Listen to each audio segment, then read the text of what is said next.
ЦК КПСС Леонидом Ильичем Брежневым. Перестройка хозяйственного механизма, перестройки сознания.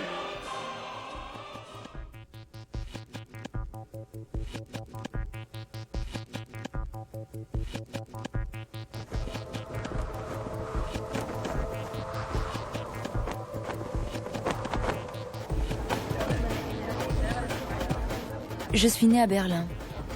Et toi, à Leningrad, en Union soviétique. Ta vie me passionne, bien sûr. Tu es mon père. Mais c'est aussi l'histoire de ce monde où tu as vécu qui me fascine. Ton monde est tellement différent du mien. Plein de choses incroyables. Tantôt drôles, souvent absurdes et parfois tragiques. À travers toi, je me sens directement connectée à la grande histoire. Mais ce n'est pas seulement ça.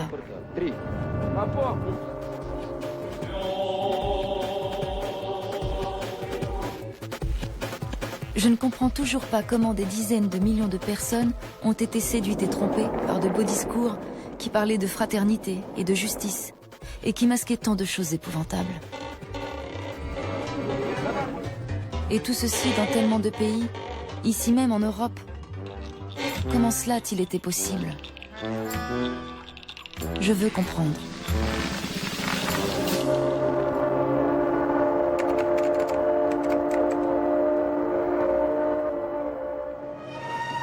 « 1979 avait plutôt été une bonne année. À Moscou, on attendait impatiemment l'ouverture des Jeux Olympiques. Moi, j'avais hâte de finir mon diplôme et d'entamer une carrière.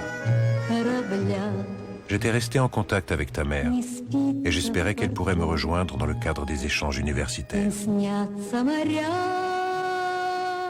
Tu te souviens de ce que tu as fait le 25 décembre 1979 ? Probablement pas, car Noël était un jour comme les autres en URSS. Mais ce jour-là, le régime soviétique a sans doute pris la décision la plus fatidique de son histoire. День 27 декабря 1979 года афганцы назвали началом спасения революции. Selon la Pravda, le président afghan Hafizullah Amin, jusque-là marxiste déclaré et notre allié, s'était révélé réactionnaire et bourreau de son peuple qu'il avait légitimement renversé. Патриотические силы свергли преступную клику Амина.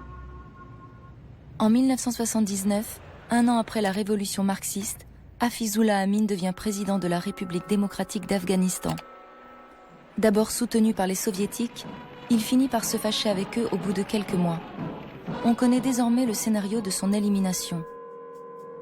Le 27 décembre 1979, des agents du KGB empoisonnent son petit déjeuner. Le médecin soviétique du président, qui n'était pas au courant du plan du KGB, parvient à le sauver.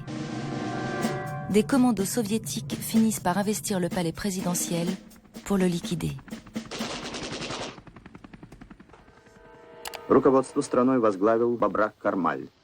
Nous savions seulement que la révolution progressiste à Kaboul était menacée par les forces impérialistes et que les Afghans réclamaient notre aide. Je ne vais pas te reprocher de n'avoir rien su de cette opération, vu que des membres du Politburo l'ignoraient. Et c'est l'ancienne plume de Brejnev, Anatoly Tchernaïev, qui le dit. Готовилось это в страшном секрете. Toute l'opération a été préparée dans le plus grand secret. Tchernenko a rédigé une note manuscrite disant qu'il avait été proposé d'envoyer l'armée. Cette note a été signée par Andropov, Gromyko et Ustinov, les membres du Politburo, et Brejnev a donné son approbation. Shevardnadze et Gorbatchev, qui étaient candidats au Politburo, ne l'ont appris que plus tard, par la radio et par la presse.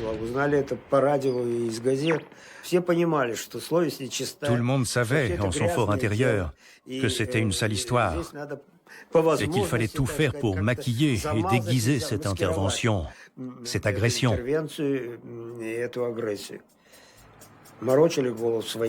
On a baratiné nos amis communistes, mais nos alliés d'Europe de l'Est ont refusé de soutenir ouvertement cette invasion. Mais pourquoi les dirigeants soviétiques ont-ils pris le risque de déclencher une guerre et de se mettre leurs alliés à dos ? l'Afghanistan est devenu le symbole de l'offensive ou de la propagation du socialisme. Andrei Gratchev, ancien membre du comité central du Parti communiste. Nos dirigeants étaient convaincus qu'idéologiquement, le socialisme était la fin de l'histoire. Or, le cours de l'histoire ne peut pas s'inverser. Une fois qu'il a franchi une étape, qu'il s'est installé dans un pays, le socialisme ne peut tout simplement pas faire marche arrière.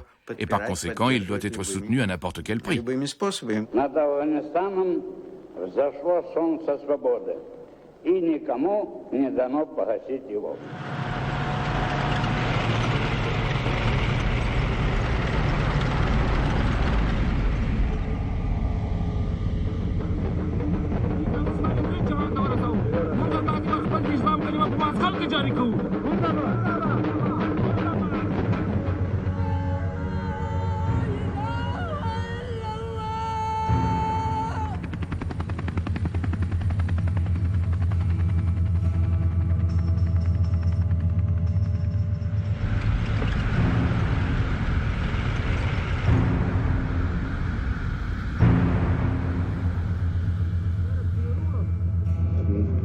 C'est un Russe réfugié à l'Ouest, Vladimir Bukovski, qui le premier propose de boycotter les Jeux Olympiques de Moscou. L'idée sera reprise par le président américain Jimmy Carter.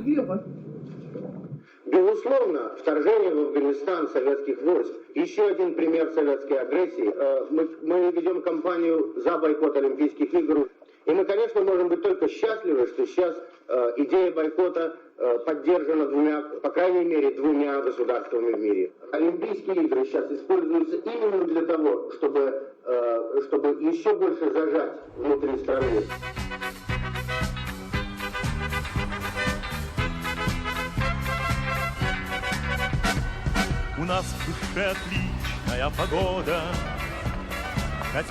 Pour préparer les Jeux Olympiques, les autorités de Moscou essayèrent de se débarrasser des mendiants et des prostituées en les arrêtant et en les envoyant dans des contrées suffisamment reculées pour que les visiteurs étrangers découvrent une mégalopole socialiste parfaite.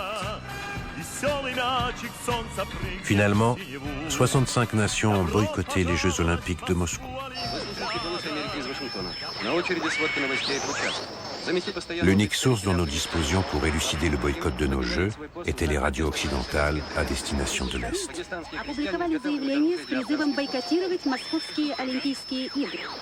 Chaque athlète qui débarquait paraissait inestimable.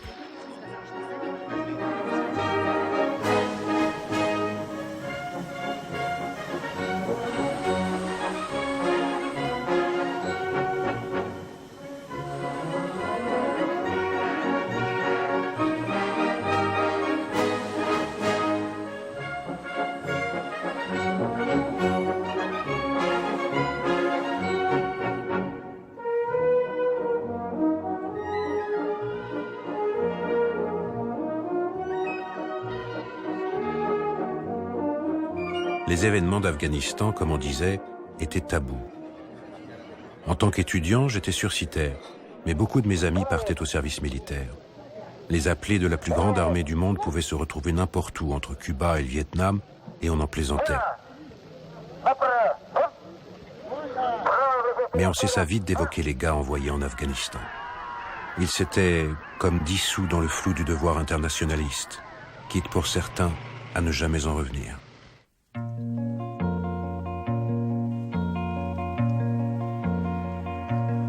На трибунах становится тише, тает быстрое время чудес. До свидания, наш ласковый Миша, возвращайся в свой сказочный лес. Не грусти, C'est Andropov qui a été à l'origine de cette initiative destinée à régler le problème afghan. Alexei Kandaorov, officier du KGB de 1973 à 1991. Son chef, Yuri Andropov, a longtemps été à la tête du KGB avant de diriger le pays. Andropov avait deux phobies. D'après lui, deux grandes menaces pesaient sur le pays. Le fondamentalisme islamique, oui, déjà à l'époque, et le péril jaune. C'était à ses yeux les deux véritables dangers. Il estimait que le fondamentalisme islamique pouvait très rapidement déborder les frontières de l'islam et se propager jusqu'ici.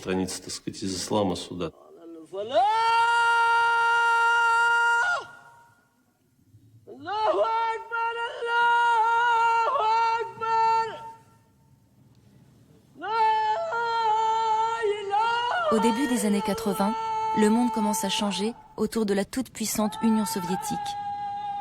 Il faut désormais compter avec l'islam qui modifie la donne de la guerre froide. Après la vague anti-américaine en Iran, l'islam militant devient plus que jamais problématique pour l'adversaire historique des États-Unis. À cela, il faut ajouter la montée d'un autre fondamentalisme religieux, chrétien cette fois, qui menace le communisme. Un ancien acteur hollywoodien soutenu par les évangélistes a décidé de se lancer dans la course à la Maison-Blanche.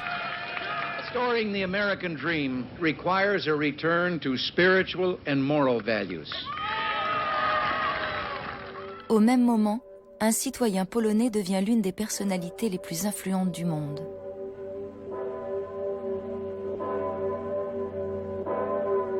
Tu Watykan. Plac Świętego Piotra przed Bazyliką Watykańską. En 1979, Karol Wojtyła a été élu pape et a pris le nom de Jean-Paul II. Ça a été un moment extrêmement important pour la Pologne. Bożena Rybicka, militante catholique et membre de Solidarnosc entre 1980 et 1984. Quelque part dans le vaste monde,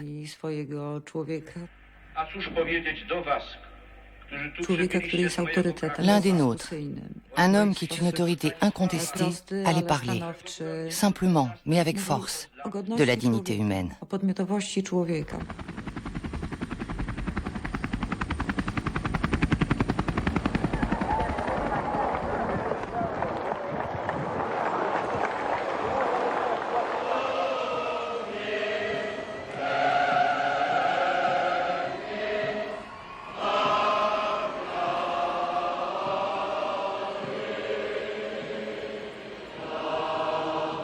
Przeddzień święta zesłania. Wołam wraz z wami wszystkimi. Je dois parler de la visite de Jean-Paul II en Pologne. Jerzy Borowczak, ouvrier des chantiers navals et ancien militant de Solidarnosc. En 1979, il s'est adressé à nous en invoquant le Saint-Esprit. Niech stąpi duch Twój. Niech stąpi duch Twój. Et renouvelle la face de la terre. I odnowi oblicze ziemi. Jusque-là, il parlait de la terre entière, et puis il a ajouté de cette terre. De cette terre. Amen.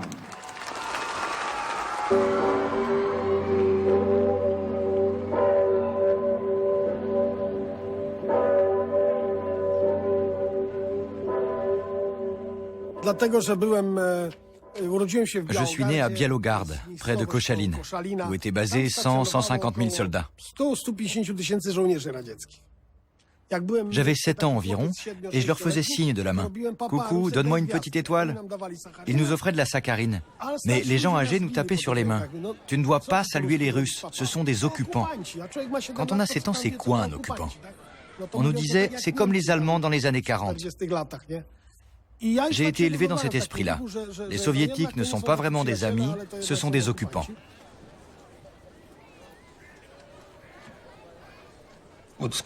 D'aussi loin que je me souvienne, j'ai toujours voulu être militaire. Ildar Issangulov, ancien officier de l'armée soviétique. Après le lycée, je suis entré à l'académie militaire. Je me sentais à ma place, j'avais le sentiment d'appartenir à l'élite de la société soviétique. Même en permission, je portais l'uniforme. Mon père était très fier de moi. Chaque fois que je rentrais à la maison, le premier soir, il venait se promener avec moi pour que tout le monde voie que son fils était officier.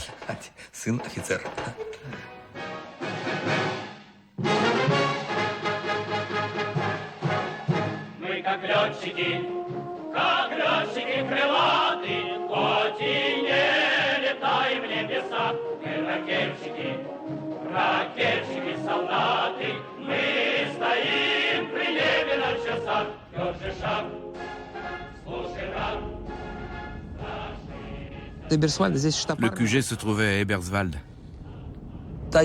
L'unité à laquelle j'appartenais n'était pas basée en ville, mais un peu en dehors.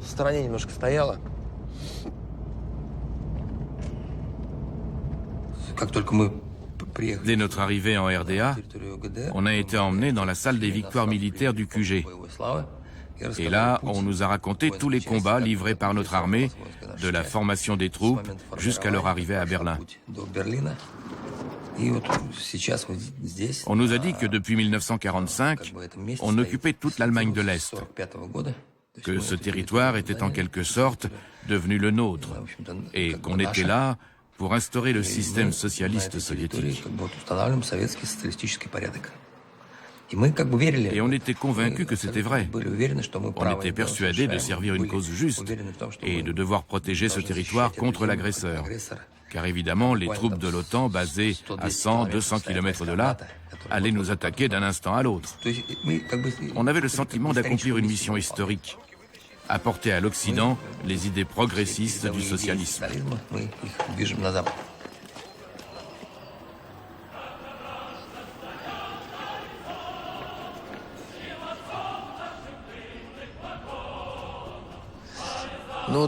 Voilà le commandement militaire et le poste de contrôle. Les véhicules entraient par le portail.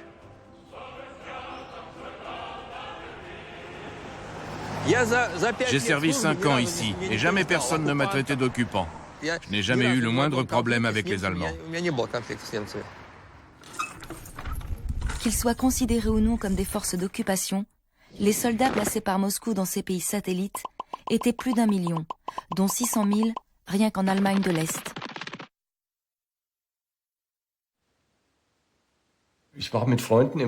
Avec mes amis, on traînait souvent par là et on entendait toujours dire que les Russes avaient récupéré une cabane dans la forêt pour y installer un service d'écoute.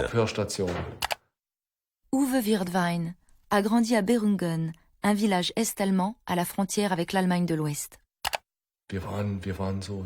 On devait avoir 12 ou 14 ans. On a été dans la forêt et on a vu la cabane au loin. Pendant un moment, on s'est demandé ce qu'on devait faire. Puis on a fini par s'approcher. Dedans, c'était rempli d'appareils. Mais bizarrement, il n'y avait personne. On était morts de trouille, on avait l'impression d'être en Russie. Personne n'en a jamais parlé, mais il y avait des gens qui travaillaient là. Quand on y retournait en cachette, c'était angoissant. On voyait des gens dans la forêt en train d'écouter des transmissions radio ou je ne sais quoi. Il y avait une énorme présence militaire de l'Union soviétique, avec des bases gigantesques, mais personne n'en savait rien. Elles étaient complètement isolées, c'était comme des boîtes noires. On n'y voyait jamais personne, sauf parfois une voiture. Pourtant, des milliers de personnes travaillaient là.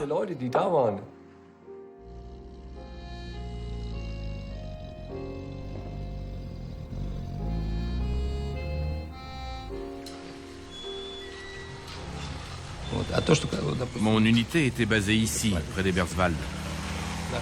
Et juste à côté, il y avait des Polonais qui construisaient une usine. On venait très souvent dans ce restaurant. Un soir, qu'on était assis à côté d'une table de Polonais, on leur a proposé de porter un toast à la santé des Slaves. Allez, buvons à notre fraternité. Et un Polonais s'est levé. Il devait avoir une 50aine d'années. Il a dit « Je ne boirai pas ». Pourquoi, je lui ai demandé. Je ne vous crois pas, vous n'êtes ni nos amis, ni nos alliés. Comment ça, pas vos alliés? Et le pacte de Varsovie? Et là, il a répondu « On ne vous pardonnera jamais Katyn, ni Brest en 1939, pas plus que Varsovie ». Au début, je n'ai pas compris. Comment ça, Katyn? C'était la première fois que j'entendais parler de Katyn. Et Brest? Brest est une ville soviétique. Et il m'a dit, non, Brest était polonaise. En 1939, on l'a défendue contre vous. Tout comme vous l'avez ensuite défendue contre les Allemands. Et Katyn? C'est quoi cette histoire de Katyn? C'est là que vous avez fusillé nos officiers. Je me suis alors souvenu de la série 4 tankistes et un chien, où on nous voit combattre côte à côte contre les Allemands.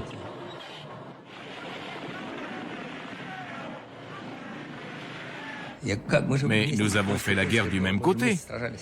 Non, vous avez fusillé 30 000 de nos officiers, il a dit. C'était une révélation pour moi. Mais je ne l'ai pas cru.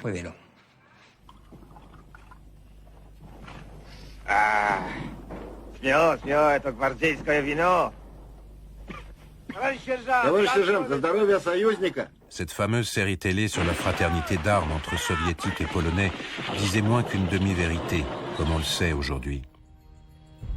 Pour m'intéresser à l'histoire, je n'ignorais pas le massacre en 1940 de milliers d'officiers polonais dans le village de Katyn, à l'ouest de la Russie. Шоссе Смоленск-Витебск. Осенью 1941 года. Conformément aux mensonges soviétiques, je croyais qu'ils avaient été assassinés par l'envahisseur nazi.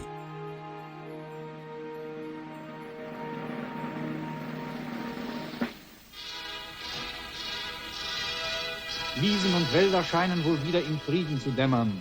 Aber grauenvoll ist, was diese Erde verbirgt. Hier hauchten über 12.000 polnische Offiziere ihr Leben aus, die sich 1939 aus freien Stücken in die Hand der bolschewistischen Machthaber gaben, danach von Stalins Henkern liquidiert worden sind. Staline et Hitler se sont tous les deux servis de ce massacre comme arme de propagande. Mais pour une fois, ce sont les nazis qui disent la vérité. C'est bien Staline, le bourreau de Katyn. Les Allemands ayant perdu la guerre, c'est la version soviétique qui prévaudra pendant de nombreuses années.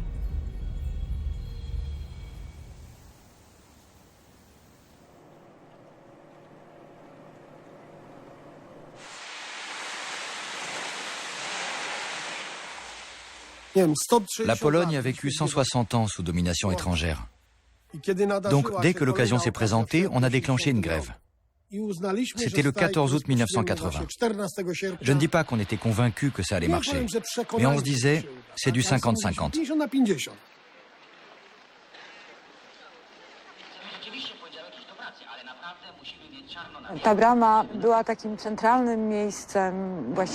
Ce portail était en fait le centre névralgique de la grève.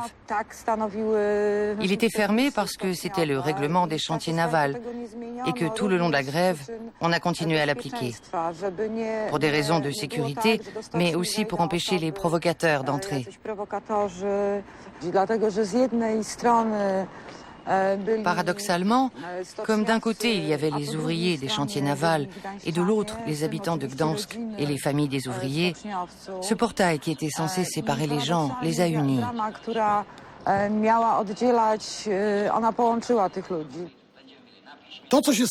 ne s'attendait pas à ce que dès le lendemain, les chantiers navals de Gdynia, le chantier des réparations et le chantier nord cessent toute activité et que le vendredi en fin de journée, tout s'arrête.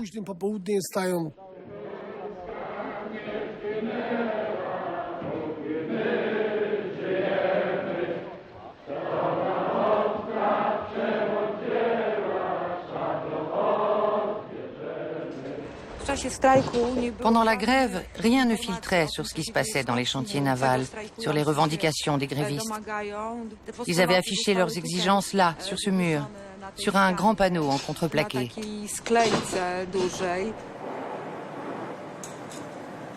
Que réclament-ils? La justice, la fraternité, la démocratie.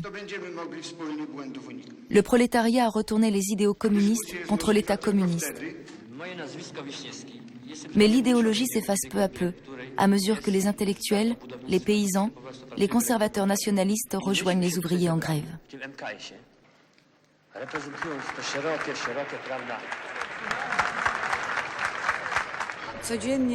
Tous les jours, à 16h, dans les chantiers navals, je conduisais la prière avec Lech Walesa. On priait pour les grévistes, pour leurs familles restées à la maison et pour que les autorités reviennent à la raison.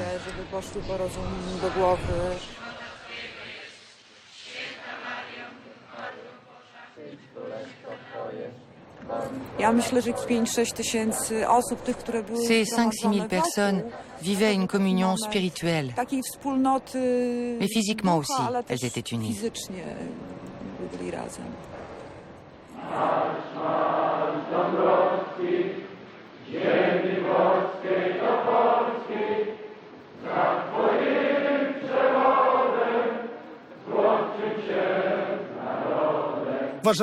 Dès le départ, on s'est dit que si on déclenchait une grève, Lech Walesa serait la seule personne à Gdansk à pouvoir la diriger.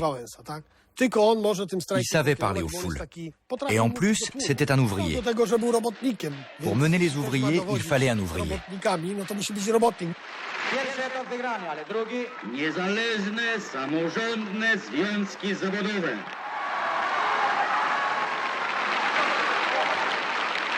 Bo wszyscy bierzemy odpowiedzialność, nie ja sam, ale wszyscy razem to jest siła, to jest moc i my to zrobimy. Wpisali to, co chcemy.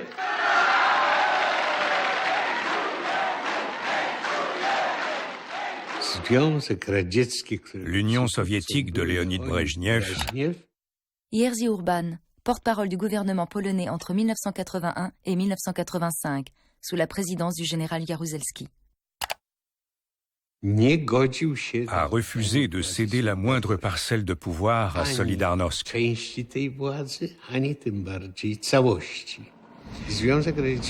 L'Union soviétique avait des troupes sur place en Pologne. Et elle a bloqué les frontières du pays, surtout à l'est, mais aussi au sud et à l'ouest.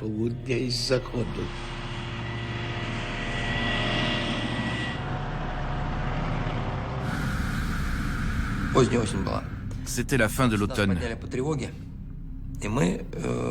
L'alerte a été donnée et on s'est mis en route direction la Pologne. On est resté 2 semaines stationnés à la frontière germano-polonaise.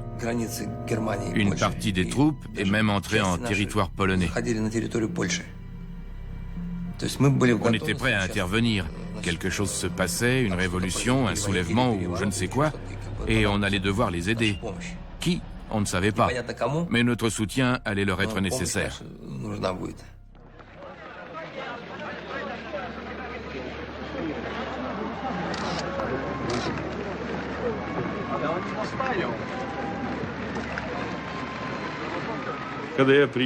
Je suis arrivé en Pologne en août 1980.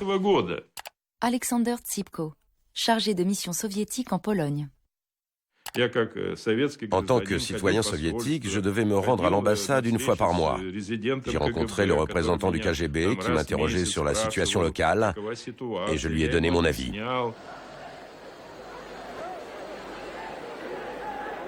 Vous n'y arriverez pas, n'intervenez pas. Les Polonais, ce ne sont pas les Tchèques. Pour pouvoir contrôler la Pologne, vous allez devoir placer un régiment dans chaque bourgade. Ce qui signifie qu'il faudra envoyer au moins 20 divisions.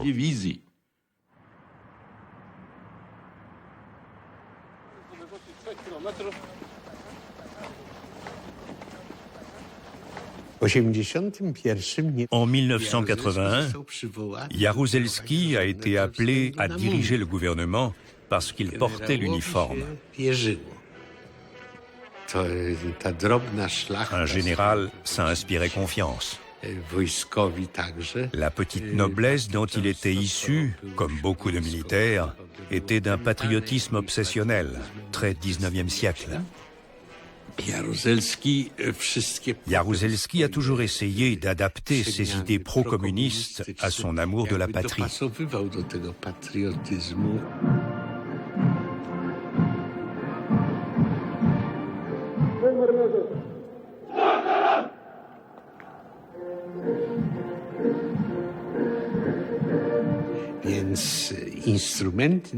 La pression économique, politique et militaire sur la Pologne était tellement forte que ses dirigeants ont été obligés de trouver une solution à la crise.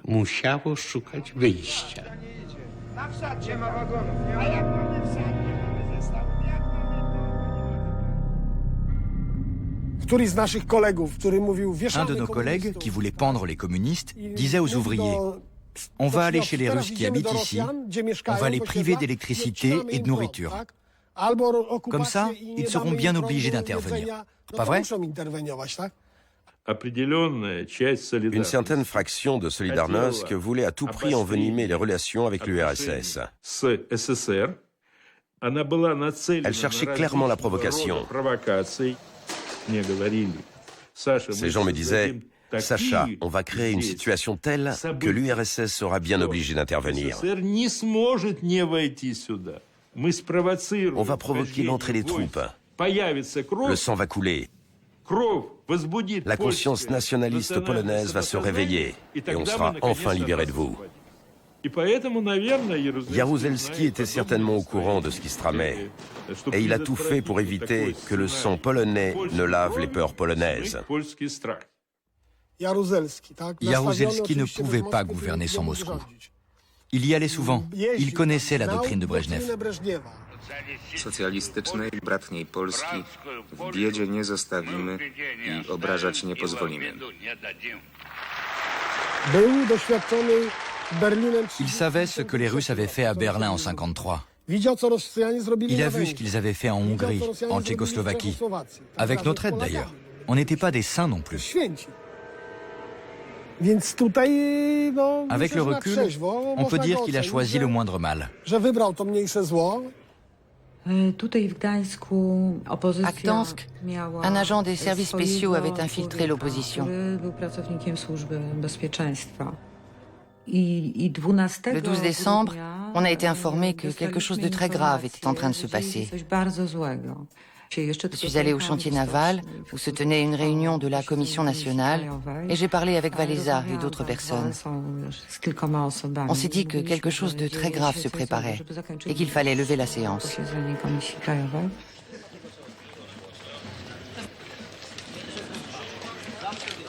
Je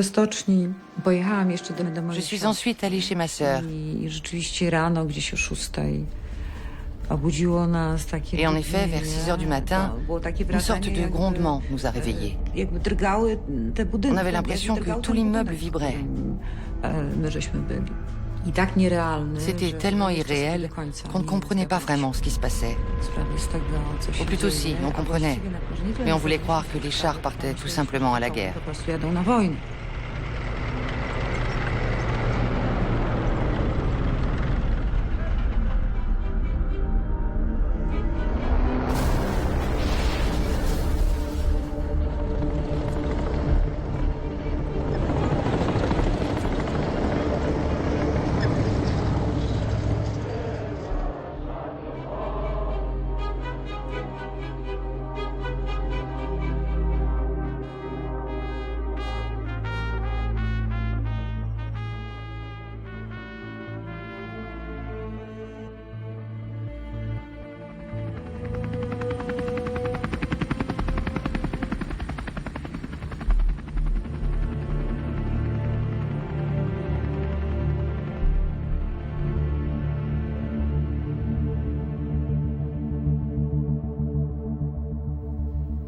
Obywatelki i obywatele Polskiej Rzeczypospolitej Ludowej.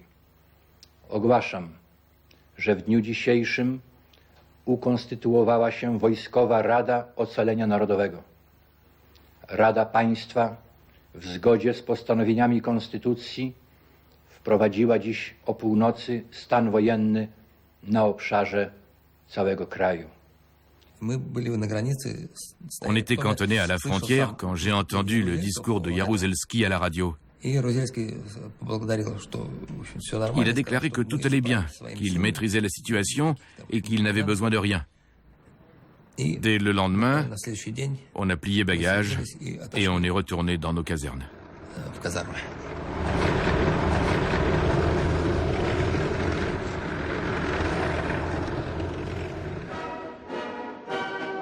Solidarnosc restait sans effet visible sur la société soviétique.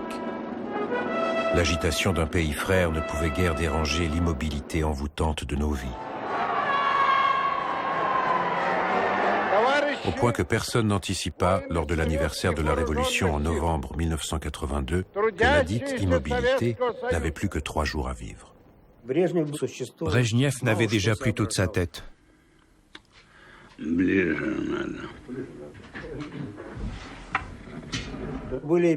Il y a eu des incidents loufoques.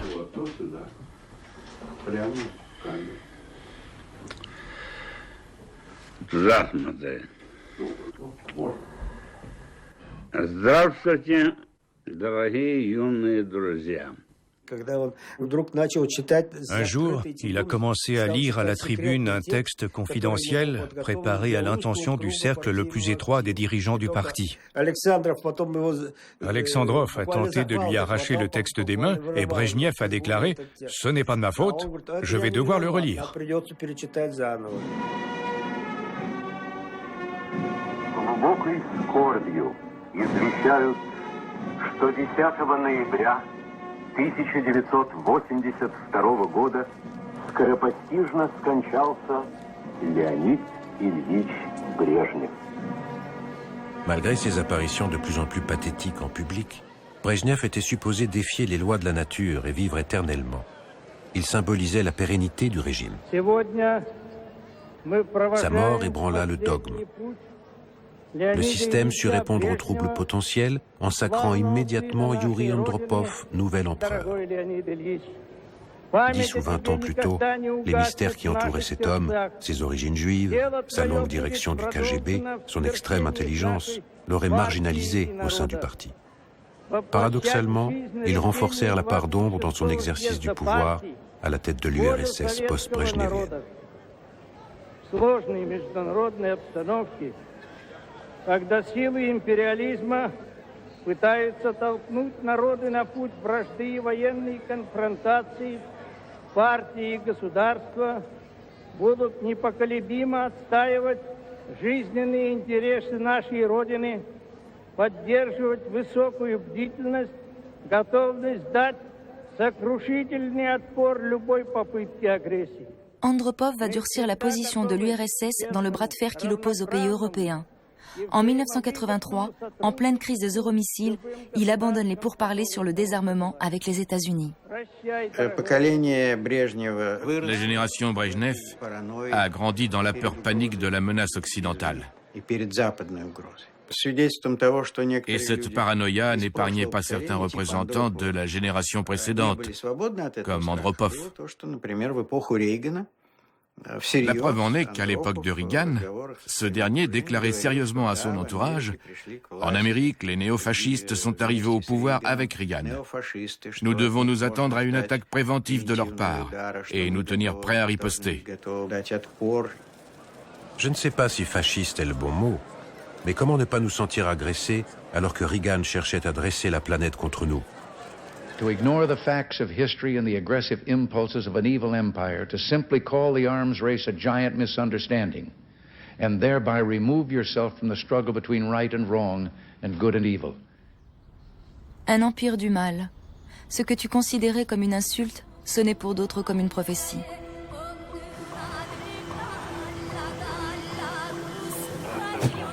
Le 1er septembre 1983, un chasseur soviétique abat un avion de ligne parti de New York, tuant ses 269 passagers, dont 70 ressortissants d'Amérique du Nord.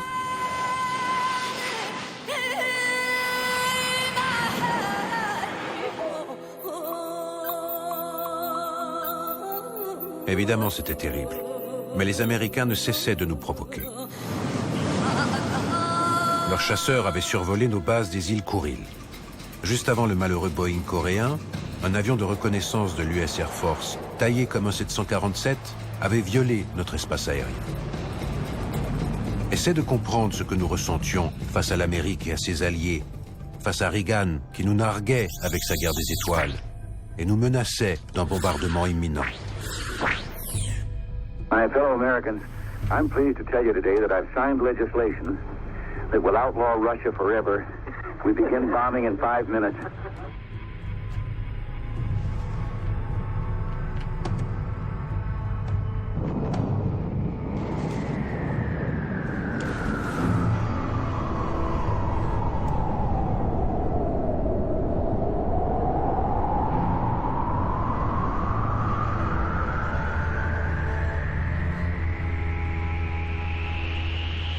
La phrase de Reagan, « Le bombardement commence dans 5 minutes », était évidemment une plaisanterie de mauvais goût. Quant à cette explosion nucléaire, c'était un essai soviétique. Ronald Reagan était loin de faire l'unanimité, même à l'Ouest. Mais ce qui est clair, c'est que ce sont les Soviétiques qui ont installé en premier des missiles de moyenne portée en Europe. Et c'est l'Allemagne, ou plutôt les deux Allemagnes, qui ont abrité la plus forte concentration de têtes nucléaires au monde. Quand l'Union soviétique a commencé à s'installer ici avec des missiles qui pouvaient être envoyés sans sommation... Friedrich Schorlemer, pasteur qui a soutenu le mouvement pacifiste en RDA.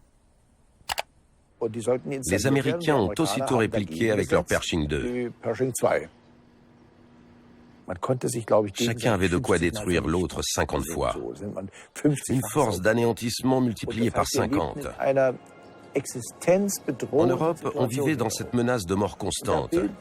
Et en RDA, on a vu se développer une militarisation très stricte, mais aussi une véritable hystérie guerrière. Je me souviens qu'à l'école, on avait des cours de sciences militaires et que les ados de 15 ans, ou même les enfants en maternelle, devaient s'entraîner à la guerre nucléaire.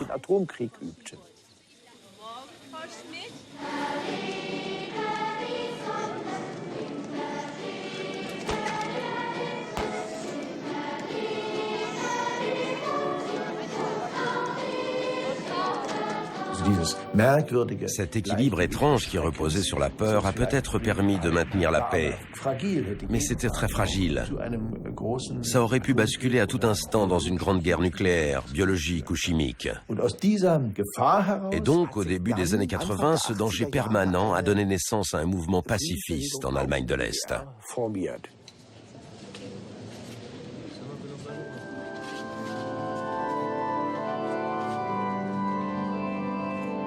Depuis 1981, les pacifistes utilisaient le symbole des épées transformées en socs de charrue.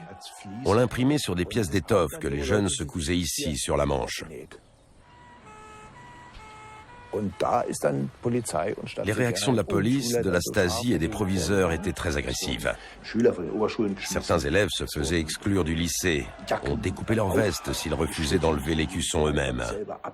Bref, il y avait un conflit entre le gouvernement et les jeunes. Et l'Église servait de médiateur puisque c'est elle qui, au départ, avait créé ce symbole. En 1983, à Wittenberg, j'ai installé une enclume sur la place de l'église.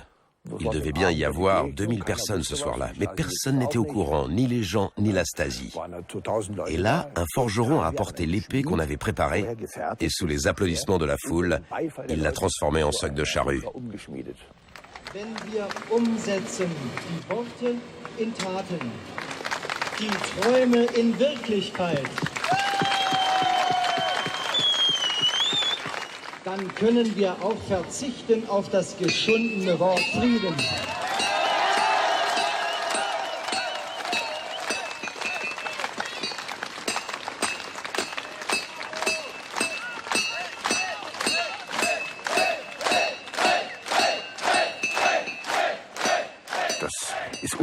Je n'oublierai jamais ça. Le son du marteau dans la nuit à côté du feu et la chanson que tout le monde reprenait en chœur. On a tous besoin de pain et de vin, de vivre en paix sans avoir peur. Fusils et canons se transforment en charrues pour que tous ensemble, nous vivions en paix.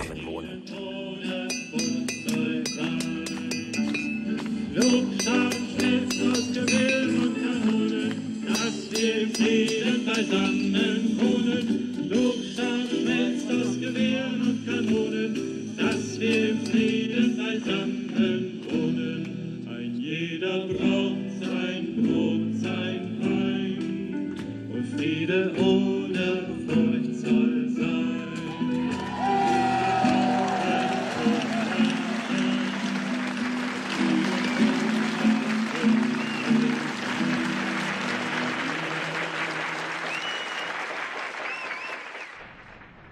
Les pacifistes de RDA, apparemment bien inoffensifs, jetteront néanmoins les bases d'un mouvement beaucoup plus dangereux pour le régime.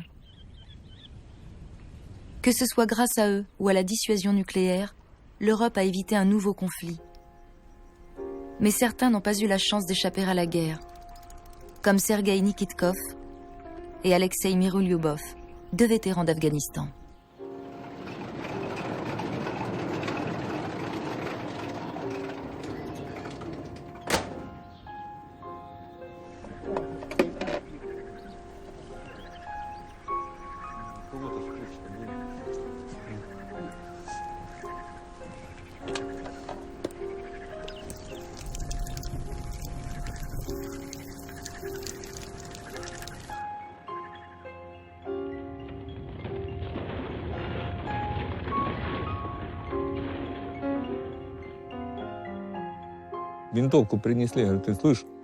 Ils m'ont donné un fusil et je leur ai dit « Montrez-moi au moins comment m'en servir. Où je dois regarder, comment je tire, comment je le démonte. » Je ne savais absolument rien. Comment expliquez-vous qu'à 18 ans, on puisse se voir confier une arme, un missile, un poste de tir, mais qu'il faille attendre d'avoir 20 ans pour obtenir un permis de chasse?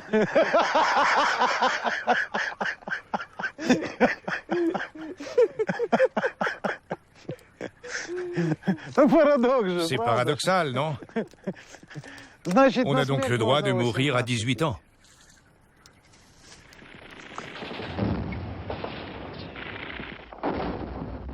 On nous a envoyés en mission et j'ai sauté sur une mine dans la montagne. C'est arrivé à 5 heures du soir, ils m'ont récupéré à 5 heures du matin.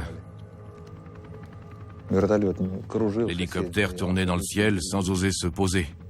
Il est reparti, puis il est revenu le lendemain.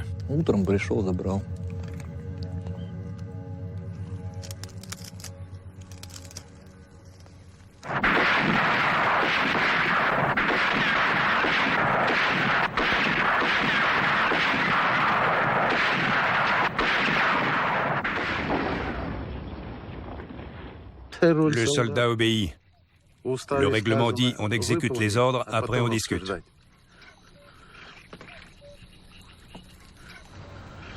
On avait atteint notre objectif. On était arrivé dans les montagnes. Puis à un moment, le pont mobile qui permettait aux chars de passer est tombé dans le précipice. On a été séparés du gros de l'unité de débarquement qui a poursuivi sa route. Et à 8 heures du matin, on s'est retrouvés sous les tirs croisés de 2 villages.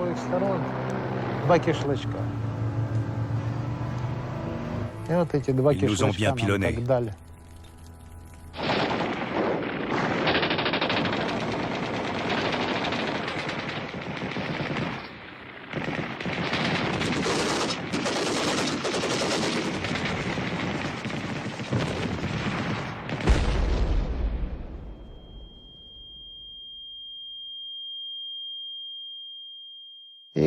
Il y a eu une explosion.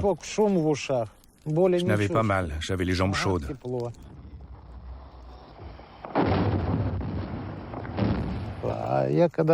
Quand je me suis touché les genoux, il ne restait plus que 5 cm d'os. Il n'y avait plus de chair. J'ai serré, et là j'ai eu mal.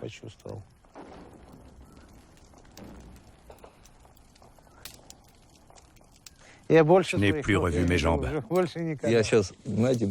savez, les gars, je ne peux plus voir les lames de rasoir Neva. C'est avec ça qu'ils m'ont coupé les jambes. Dans les montagnes.